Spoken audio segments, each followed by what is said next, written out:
Ok, chicos, entonces vamos a empezar con lo que les he traído un poco de a nivel como un tema interesante, más orientado a las personas que van desde el mundo de ingeniería de datos o que están empezando. Entonces, ¿por qué este tema es algo importante? Porque la mayoría de nosotros, sea la nube que toquemos, es importante conocer cómo se arma esta palabrita que les va a acompañar siempre, seas analista, seas ingeniero de datos o seas una persona que va a estar en el mundo de la analítica. Y es el famoso o la famosa palabra data lake. ¿Qué es data lake? Muchas personas lo han escuchado, capaz están más informadas desde el concepto data warehouse, pero data lake es un repositorio donde nosotros vamos a tener una variedad de tipos de datos. Data Warehouse se enfocaba en usualmente información estructurada. El S3, que es el servicio de AWS, que es mi servicio de almacenador de objetos, me va a permitir construir mi data lake. Puedo guardar literalmente lo que quiera y de forma ilimitada. Entonces, muy aparte de dominar la herramienta, que es muy sencilla, muy fácil de manejar, hoy día quiero que entiendan las diferentes arquitecturas que me va a permitir construir esto. ¿Ok? Entonces, vamos a ver conceptos primero de la herramienta, pero después yo voy a empezar a discutir uno a uno con ustedes para ver si está de la mano con lo que ustedes tenían ya como concepto o si no, capaz han aprendido algo nuevo, ¿no? Entonces empecemos presentándome, chicos. Yo soy Tony Trujillo, soy arquitecto de datos con mucha experiencia en este tema de la analítica y quiero compartirles mis experiencias tanto en las nubes que he manejado, que son las tres más importantes, que es AWS, Azure y Google, y quiero que se lleven estos conocimientos que es importante entender. Entonces, empecemos primero. Simple Storage Service, más llamado S3 por las tres S que lleva, ¿ok? Ese es el servicio de AWS para almacenamiento de todo tipo de información. Información que venga de ese tipo no estructurada, como cuál es, audio, video, ¿no? Imágenes, información estructurada, que sea un CSV, información semi-estructurada, XML, JSON, ¿no? Entonces, esta información que nos va a permitir almacenarlo en ese servicio se puede tener de manera pública, privada y lo más interesante es ilimitada. Eso es lo más interesante. Ahora, ¿cómo lo puedo consumir? Se puede consumir desde la parte gráfica, la parte con conexión con el AWS CLI, por medio de APIs, por medio de HTTPs, por medio de buckets y objects. Y acuérdense de estas palabritas de bucket y object, porque el bucket es la parte o la raíz principal, que suele ser un contenedor de todos mis archivos que se le denomina objects. ¿Ok? Entonces, creo que ya vamos entendiendo cuál es el servicio ideal, lo que es para almacenar y tener y crear mi primer data lake. ¿Ok?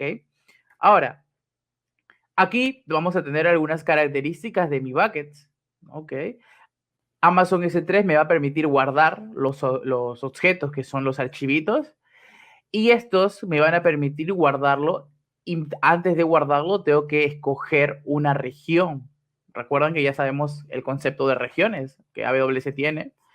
Y ahí tiene unas definiciones antes de crear mi bucket. No se puede crear con mayúsculas, sin guión bajo, no podemos poner valores numéricos o que representen a una IP. Ahora, que ya tengo mi bucket, ahí pueden ver su simbolito que está en verde, que parece bueno, una cubeta, un balde. Entonces, ahora, ¿qué contiene dentro de ese bucket? Contiene objects. Y estos objects son los archivos. No piensen que es otra cosa. Lo que contiene dentro mi bucket son los objects. Estos objetos se pueden cargar al S3 de forma ilimitada. Por eso se está o llama por el nombre de Data Lake, que es un lago de datos. Aquí voy a mezclar cualquier tipo de información y literalmente van a estar almacenados. Entonces, ahí pueden ver en esta sección que estoy colocando cómo va a ser tu ruta, ¿no? Por ejemplo, S3, el nombre de mi bucket, que puede ser bucket, no sé, repositorio, y dentro de ese bucket o repositorio voy a colocar mi archivo que en este caso se llama file1. De la misma manera, no solamente puedo crear buckets, sino puedo crear carpetas, subcarpetas y más carpetas que desee.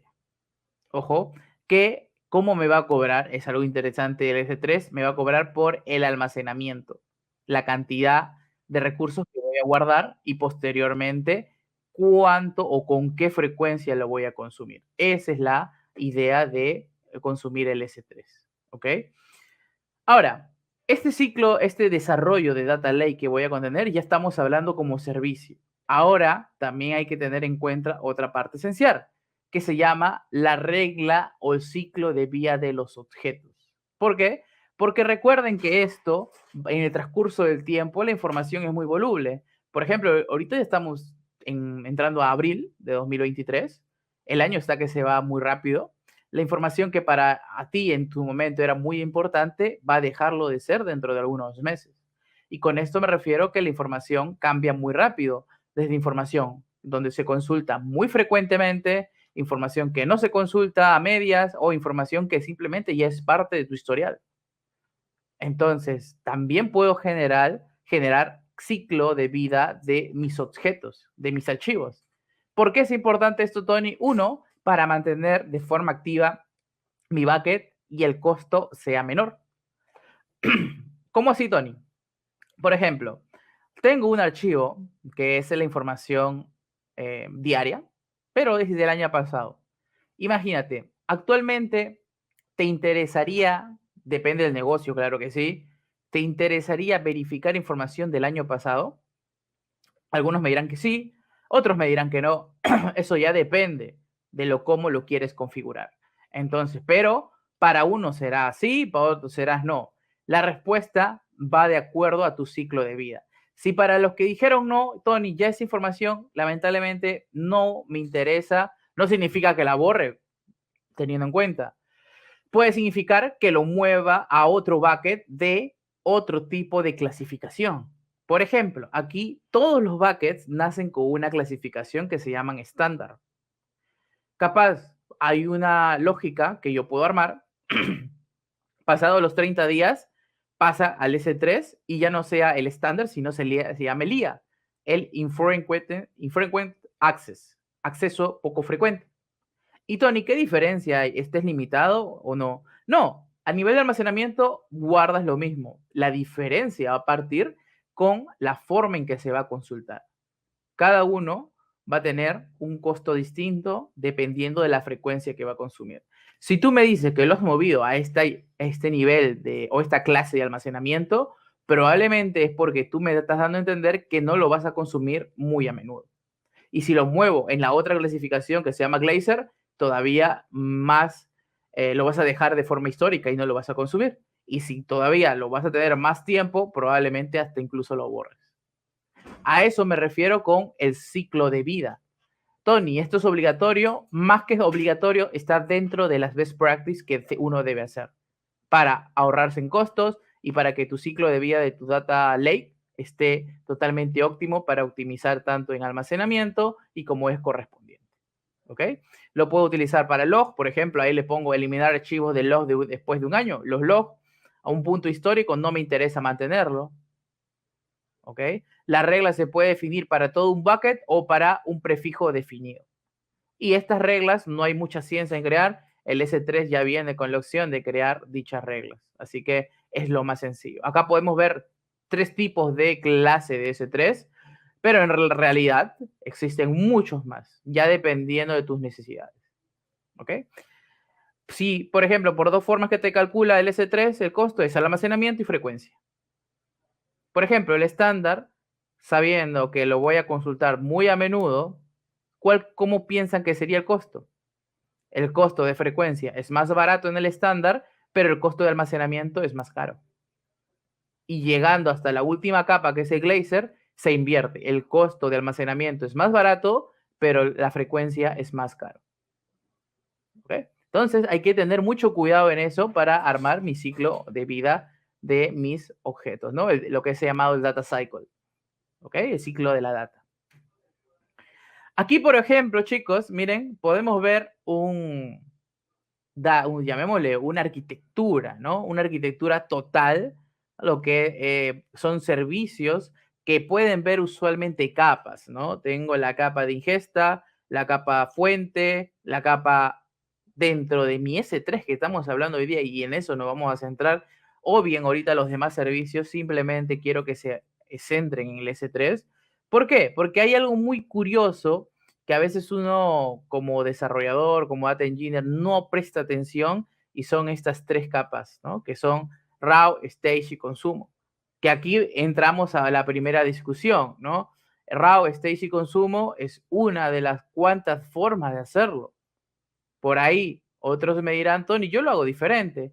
Yo lo hago RAW, Clean y Business. ¿Válido? Totalmente que sí. Tony, por ahí yo no aplico esto, yo lo aplico de una manera distinta y con otro tipo de arquitectura que se llama bronce, silver y golden. También es válido. Esa arquitectura se llama Delta Lake, propuesta por Databricks. Entonces, ahora entramos a una discusión, Tony, ¿con cuál me quedo y qué significa esas tres capas? Yo no sabía que había esas tres capas, por así algunos me pueden decir. Yo pensaba que el S3 lo hace todo. Claro, ojo que el S3 va a ser tu servicio para crear esas capas, pero cada capa tiene un sentido. En la capa RAW, por ejemplo, voy a enfocarme netamente en el almacenamiento de toda la información de forma cruda. Es decir, cuando yo vaya a las fuentes, porque voy a tener que irme a mis fuentes a conectarme y traer dicha información, voy a conectarme y obtener las fuentes. Y algunos me dirán, Tony, pero la fuente siempre viene fallida, viene fea, viene sucia. Correctamente, va a venir sucia, fea, en un formato que no te sirve, pero así es la idea de mantenerlo crudo. O a lo mucho se puede hacer algo, no de transformación, sino algo como cambiar la extensión, pero no más. Esa sería la definición de la capa RAW.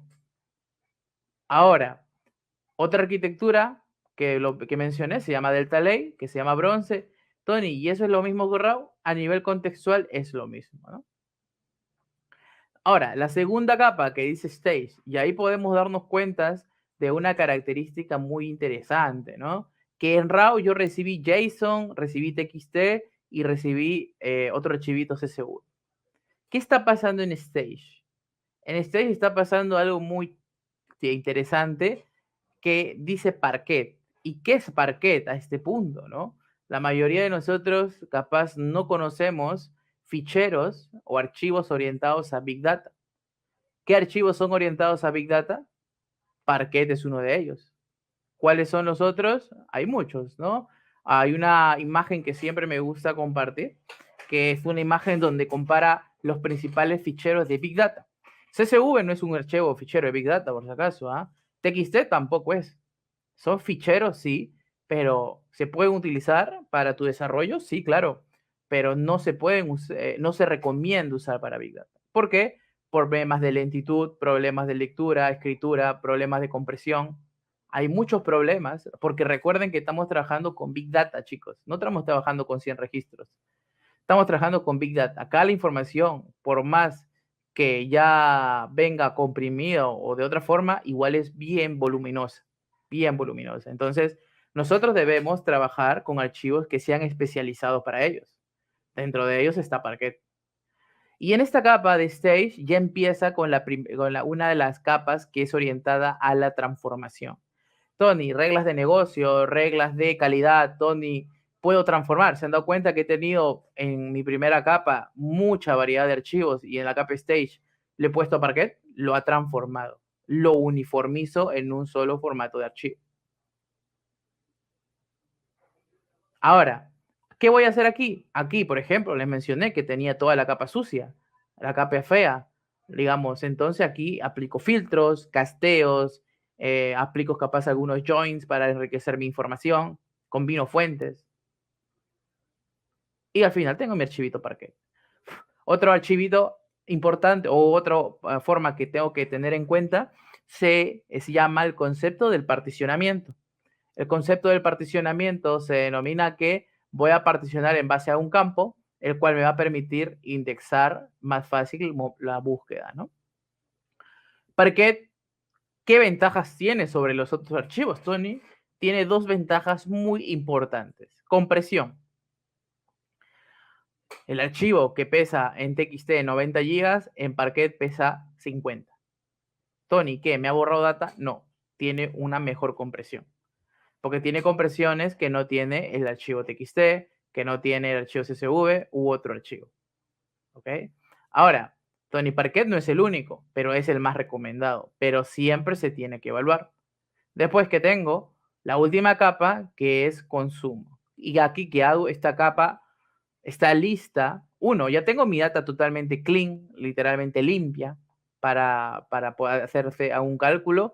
Y en la capa de consumo es una capa donde yo modelo en base a la necesidad para posteriormente guardarlo en un data warehouse o en una base de datos. Ojo, repito, el concepto de Data Lake, recuerden, todo eso lo hemos manifestado en el S3.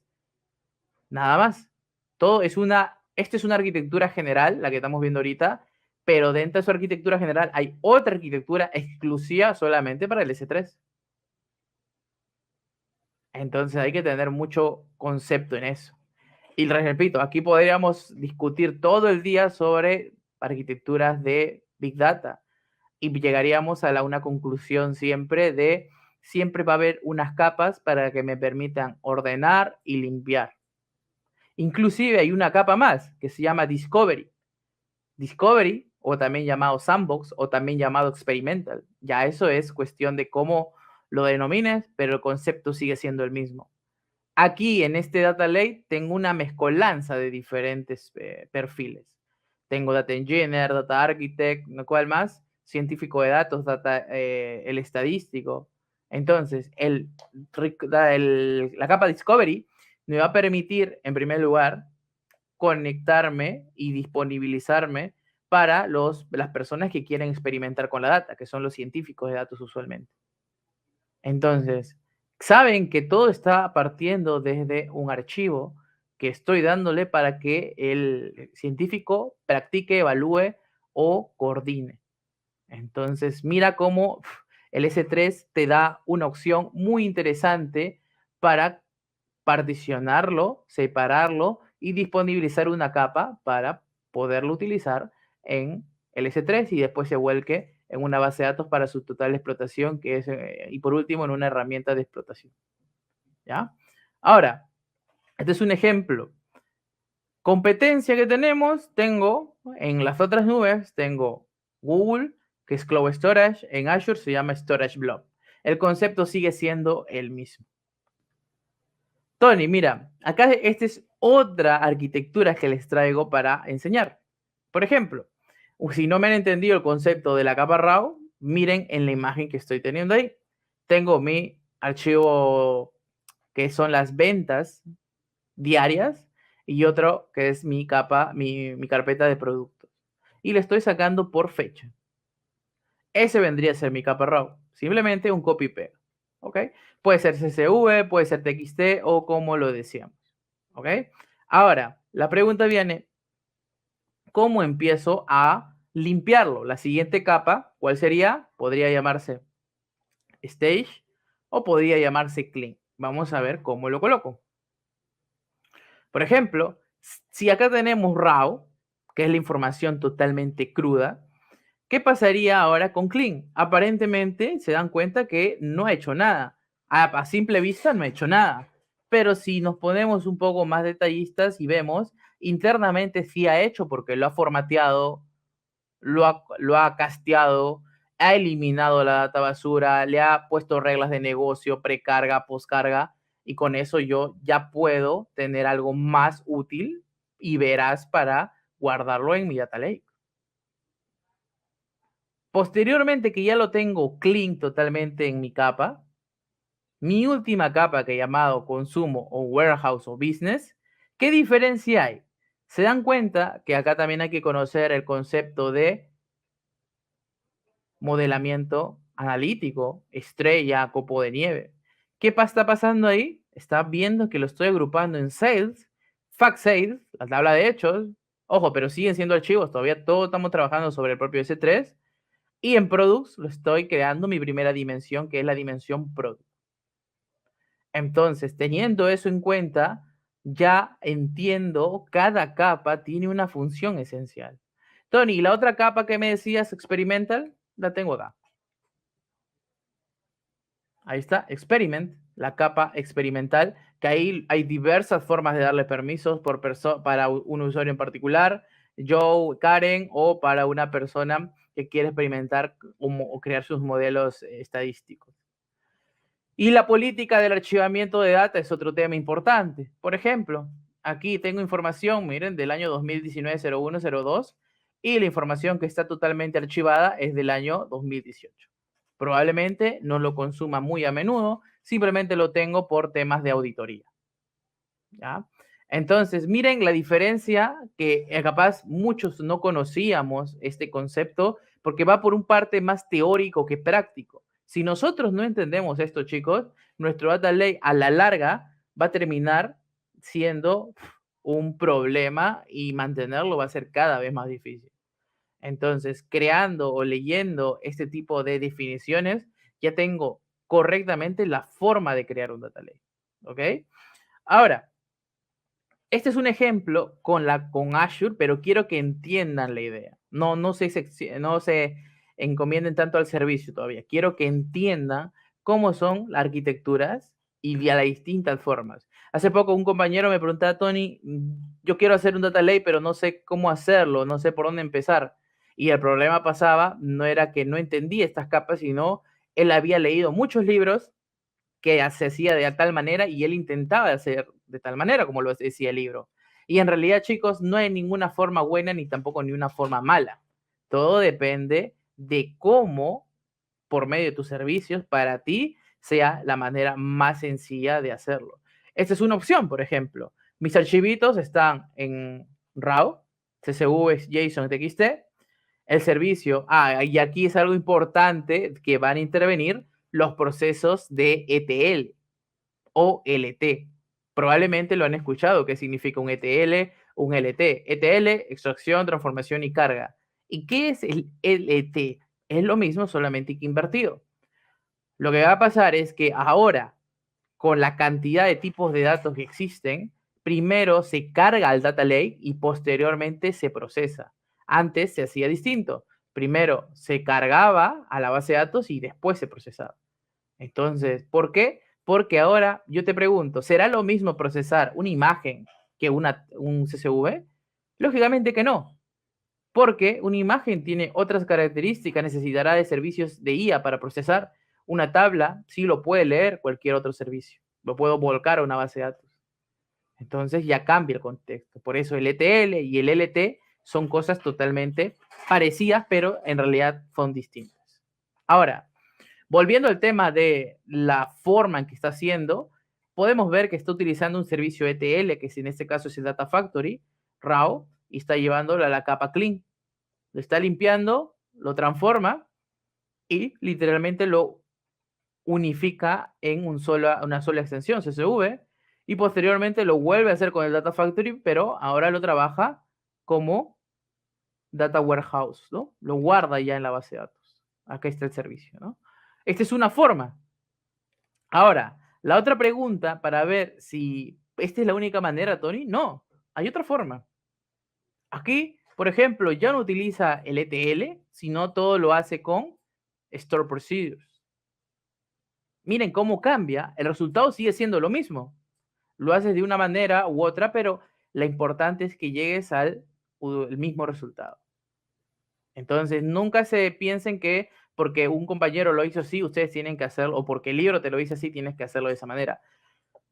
El concepto de transformación, arquitectura, se tiene que respetar, pero no hay una única forma de solución. ¿Ya? Entonces ya tengo Clean y Warehouse creado totalmente y manejado. Otra manera, ya interviene aquí otro servicio que se llama el famoso Databricks. Seguro lo han escuchado alguna vez, Azure Databricks. Es un servicio de procesamiento de Big Data, donde creo mi clúster y posteriormente lo transformo desde RAW hasta Clean y de Clean a Warehouse. ¿Ok? Segundo, esta es una opción alternativa. Y por último, tengo ahora tanto de RAW a Clean lo procesa Databricks y de Clean a Warehouse lo procesa el Warehouse. Y ahora ya no tengo una base de datos transaccional, sino tengo un servicio totalmente orientado a Big Data, que se llama Azure Synapse Analytics. De la misma manera, a nivel conceptual, no quiero hablar de servicios, solamente quiero que entiendan la forma de crear un data lake. Formas hay muchas, servicios el que mejor te sirva, pero siempre tienen que respetar lo que son las capas. Si no respetamos lo que son las capas, probablemente nuestro data lake se convierta en un pantano en vez de un lago de datos. ¿Ok? Entonces, creo que les quedó sumamente claro ahí. Y bueno, quisiera que ustedes entiendan más que todo con las preguntas que le va a hacer mi compañero Jimmy ahí, para ver si es interesante hablar. Hoy día quería hablar un poco de teoría, que es difícil para ser exacto encontrar esto. Más encuentras de frente a la parte técnica, pero la parte de arquitectura hay que contemplarlo muy bien, ¿no? Así que, Jimmy, creo que ahí tienes unas preguntas que le quieres hacer a los compañeros. Jimmy, ¿estás por ahí? Sí. A ver, chicos, no duden en hacer sus preguntas. A ver, vamos a ver algunas preguntas. ¿Cuál es la diferencia entre Data Lake y Data Warehouse? Pregunta. Esa es una buena pregunta, ¿no? La diferencia entre un data lake y un data warehouse radica más en la estructura de sus tipos de información que pretendo guardar. Por ejemplo, el concepto de data warehouse no es un concepto nuevo, ¿eh? El concepto viene de mucho tiempo atrás, ¿no? Mucho tiempo atrás. El concepto es muy antiguo y justamente en ese tiempo todavía la información no se utilizaba o no se veía tanto no estructurada ni semiestructurada, solamente era totalmente estructurada, tenía una estructura propia. Ahora, en la actualidad, el concepto de data lake ya se ha abierto y tienes que tener más posibilidades para poder sacarle provecho a la información. Entonces, la pregunta sería más bien, ¿qué me conviene tener a mi empresa? ¿Un data lake o un data warehouse? Sabiendo que el 90% de cosas son no estructuradas. Entonces, creo que ahí les dejo la respuesta pensando de qué necesitas para crear o sacarle provecho en el mercado y ser diferente en el mercado. Perfecto. Genial. Ahí preguntan un poco de la capa lambda, arquitectura lambda versus capa. No sé. La Cuente algo breve. arquitectura lambda y capa es otro concepto, ¿no? Ya un poco orientado a procesos batch y procesos streaming. Entonces, ahí va a depender mucho también de conceptos de cómo quiere. Hay arquitecturas que hemos visto ahorita que aplica para procesos de batch y streaming. Pero ahora la pregunta es, ¿me puedo, con la misma arquitectura que he desarrollado, me sirve para manejar ambos casos? ¿O tengo que crear otra arquitectura para mi caso de streaming o para mi caso de batch? En el caso, por ejemplo, del Delta Lake, que puedes crear una arquitectura para trabajar con ambos casos, te sirve. En el caso de nosotros que hemos visto ahorita con estos conceptos, va a depender mucho, tanto de la tecnología, de la latencia, ahí sí ya tendríamos que entrar a un detalle un poco más técnicos, ¿no? Más técnicos, porque ahí importa el nivel o el tier del S3, importa la conexión que hagas con el otro servicio, no sé, puede ser una conexión con un Kinesis, puede ser con una conexión con un Spark Streaming, ya depende, ¿no? Entonces, vamos a hacer acá ahorita, antes que Jimmy entre a las preguntas, vamos a ver el servicio de S3 para que nos enfoquemos y cómo sabemos crear el concepto de bucket, porque ya eso después van a venir en las preguntas que les va a hacer, ¿no? Entonces, voy a compartir aquí mi pantallita, ya tengo, es necesario tener mi plataforma de AWS, ¿no? Totalmente. Voy a loguearme.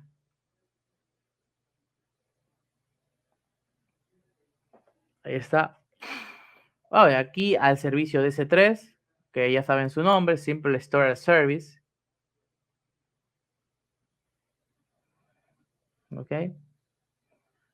Entonces, acá yo tengo mucho, ¿cómo se llama? Buckets, hasta ahí mismo lo dice, ¿no? Son buckets esto. Entonces, si yo quiero crear un bucket, no tiene mucha ciencia aquí, create bucket. Y aquí, primero que les dije, tiene que estar en minúscula, tiene que ser un nombre único globalmente, no puede contener valores extraños ni números. Entonces, vamos a poner bucket con la fecha de hoy día para poder identificar 2023-03-29 y mis iniciales. Listo. Después te va a preguntar el concepto de región. Ya sabemos el concepto de región, alrededor del mundo. Voy a dejarlo en Norte de Virginia. Te va a preguntar el concepto de roles y permisos, ¿no? ¿Cómo puedo privatizar o cómo puedo restringir cosas que no quiero que otras personas lo vean? Solamente que lo vean ciertas personas que yo le dé permiso. Eso se llama el ownership. Es decir, por ejemplo, yo creo un bucket, pero ese bucket tiene 2 carpetas. Entonces puedo decir que la carpeta A solamente lo vea Jimmy y la carpeta B lo vea Tony. Para que literalmente vean lo que les corresponda, ¿no? Nada más. Ahora, al igual que repositorios de tipo GitHub para versionar mi código, yo puedo generar repositorios de tipo privado y público. Por defecto, cuando yo creo un repositorio de tipo S3, nace de forma privada, bloqueando cualquier acceso público.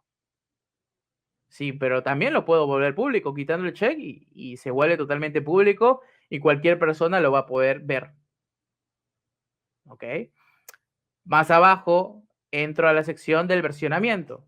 Ojo, que no es lo mismo este versionamiento que a una plataforma de GitHub.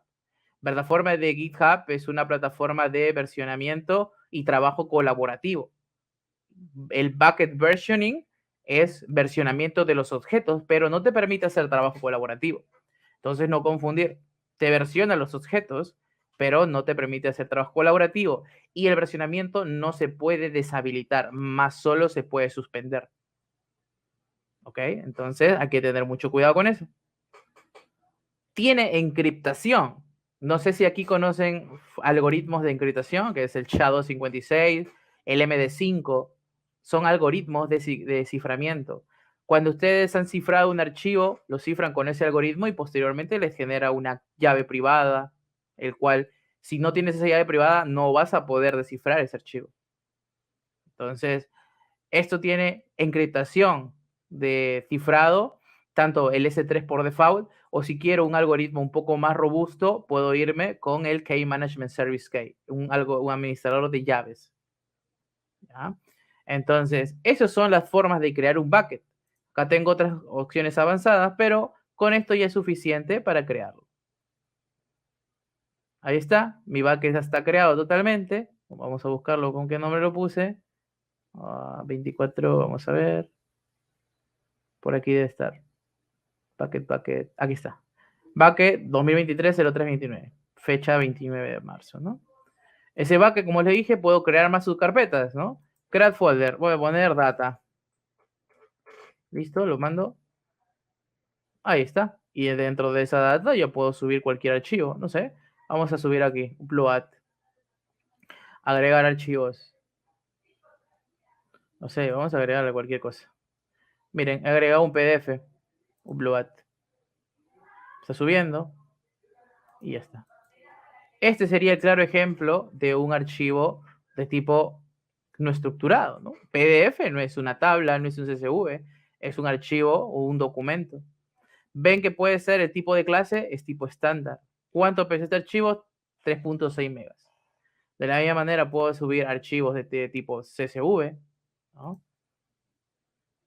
TXT también, ¿no? Miren. Listo.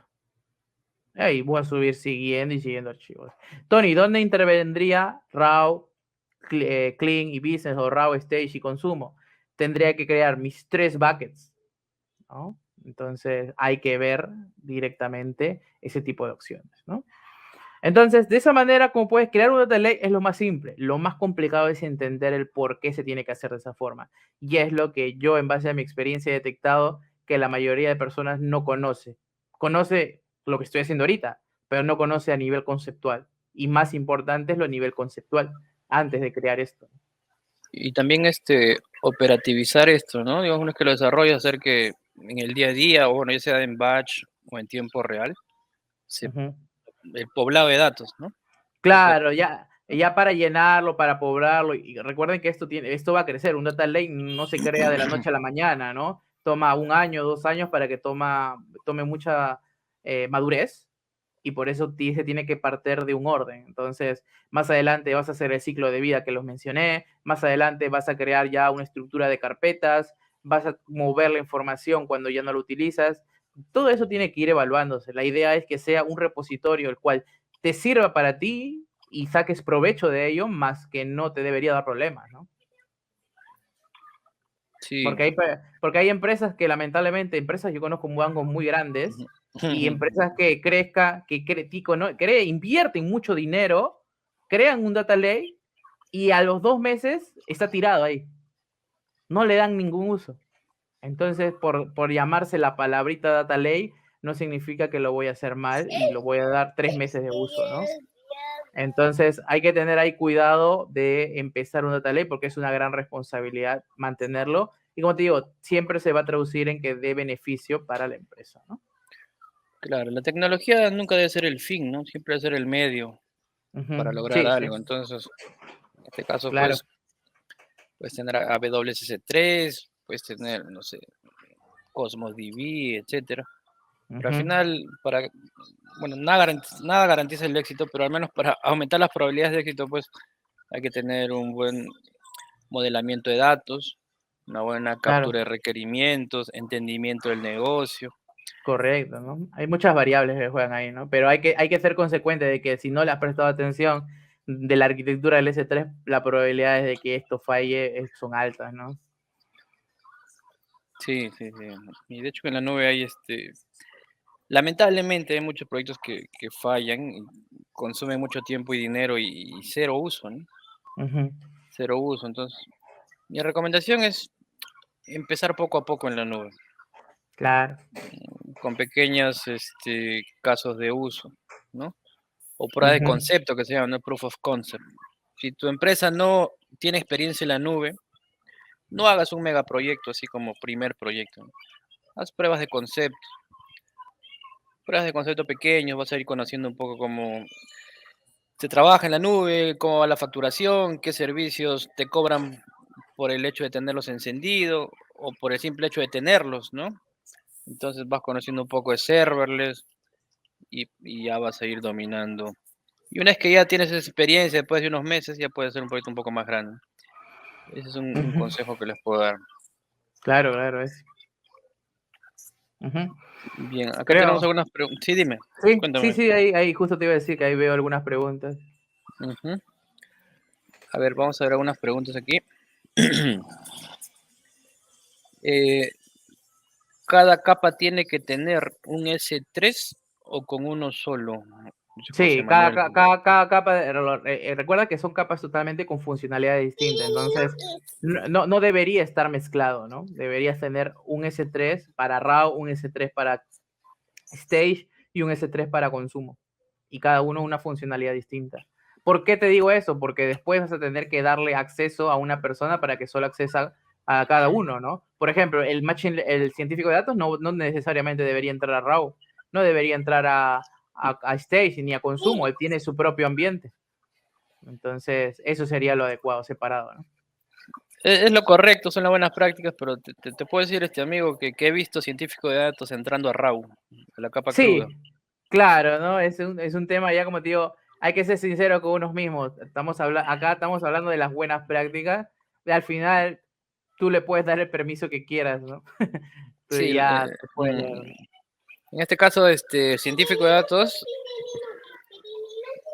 el científico de datos requiere algún campo que no está en las tablas a las que él tiene acceso, pero sí está al inicio, ¿no? Entonces, como lo requiere con urgencia, pues a veces se va a la capa cruda a traer ese campo, ¿no? Entonces, eso también es un escenario, sí, y sí lo he visto, de verdad. Correcto. A ver, acá hay más preguntas. ¿Qué tecnología recomiendas en un data lake para la migración de altos volúmenes a un S3? Eso es muy buena pregunta. Depende de la información. Si quieres migrar mucha, bueno, también dependiendo de a qué llamas mucha, mucho, estamos hablando de teras, petas, depende, ¿no? Hay un servicio en AWS que te va a permitir transmitir esos grandes volúmenes de información. Más que todo, es un dispositivo que primero conectas al lugar donde lo tienes, ese gran volumen de información, y después te lo transmite al S3. Ahorita no se me va el nombre, cuál es ese dispositivo, pero dame un momento que lo busco acá. Pero sí es un dispositivo que te va a permitir esa alta velocidad. Si quieres migrar al S3, otra opción que te recomiendo que puedes utilizar se llama DMS, que es el Data Migration Service. Es decir, la fuente que tú tengas también depende de la fuente de donde lo quieres migrar, puedes llevarlo al S3. Si es mucha volumetría y solamente va a ser de un solo uso, es decir, una migración única, te recomendaría con ese, que es lo más sencillo y rápido. ¿Ok? Ese sería, mientras busco acá el otro que es un poco más carito. Genial. A ver, acá hay otra pregunta. Dice, para hacer los data lakes, ¿no es recomendable hacerlo con Redshift? Pero acá creo que hay una confusión a nivel conceptual lo que estamos viendo, ¿no? Ahí está, como dijo Well. Para la pregunta anterior se llama Snowball, ¿ya? Búsquenla así. Snowball es el dispositivo para transferir de manera... Es un dispositivo externo, ¿eh? No es virtual, es físico. Y con eso puedo transmitir la información. Ahí, gracias, Wellington. Y para la respuesta del compañero Albert, creo que estamos confundiendo conceptos. Redshift no es un data lake, ¿ah? Redshift es un motor de base de datos analítico. Entonces, data lake es el S3. Claro, al final voy a modelar y se va a ir a la base de datos Redshift, pero no es que es recomendable hacerlo, son funciones totalmente distintas, ¿ah?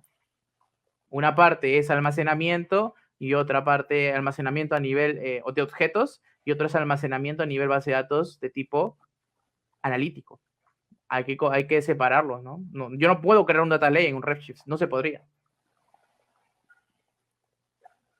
Perfecto. Perfecto. Snowball, ¿no? Uh-huh. ¿Cuál sería el Data Factory en AWS, el equivalente? Sería Glue. Sería Glue. Glue LTL para hacerlo, ¿no? LTL o el ETLT. La diferencia es que Glue te da dos opciones. Uno es totalmente código y Glue Databreu es gráfico, ¿no? Llamémosle que diferencias. Bueno, Microsoft ahí se ha puesto muy empeñoso en que Microsoft tiene una variedad de conectores. Variedad para todo tipo.